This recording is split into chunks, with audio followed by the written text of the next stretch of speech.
आज तक आपने सुना होगा कि इब्लीस हमेशा इंसान को इबादत से गुमराह करने की कोशिश करता है, मगर आज की यह कहानी इतनी अजीब है कि इसे सुनकर आप हैरत में पड़ जाएंगे। एक शख्स अंधेरी रात में नमाज अदा करने के लिए अपने घर से निकला। रास्ता बहुत अंधेरा था और चलते हुए उसे ठोकर लग गई। वह मुंह के बल गिर पड़ा और कीचड़ से लथपथ हो गया। गंदे कपड़े देखकर वह वापस घर लौटा, लिबास बदला और फिर से मस्जिद की ओर रवाना हुआ। अभी कुछ ही कदम चला था कि उसे दोबारा ठोकर लगी और वह फिर गिर पड़ा, मगर उसकी हिम्मत कम न हुई। वह फिर घर लौटा, कपड़े बदले और एक बार फिर मस्जिद की ओर बढ़ा। इस बार जब वह घर से बाहर निकला तो दरवाजे पर एक अजनबी खड़ा था, जिसके हाथ में एक चमकता हुआ चिराग था। अजनबी चुपचाप उसके आगे आगे मस्जिद की तरफ चल पड़ा।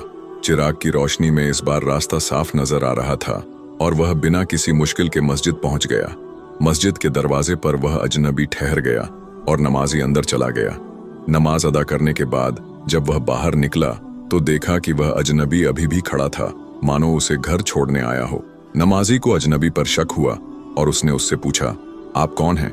अजनबी ने जवाब दिया, मैं इब्लीस हूँ। यह सुनकर नमाजी हैरान रह गया और बोला, शैतान मुझे मस्जिद तक कैसे छोड़ने आया? तेरा काम तो लोगों को गुमराह करना है। इब्लीस हंसते हुए बोला, जब पहली बार तू गिरा तो अल्लाह ने तेरे सारे गुनाह माफ कर दिए। जब दूसरी बार गिरा तो अल्लाह ने तेरे पूरे खानदान को बख्श दिया। मुझे डर था कि अगर तू तीसरी बार गिरा तो अल्लाह पूरे गांव को बख्श देगा, इसलिए मैं चिराग लेकर आया ताकि तू बिना गिरे मस्जिद पहुंच जाए। यह सुनकर नमाजी की आंखों में आंसू आ गए। उसने सजदे में गिरकर अल्लाह का शुक्र अदा किया कि उसकी मेहनत और नियत को अल्लाह ने कबूल कर लिया।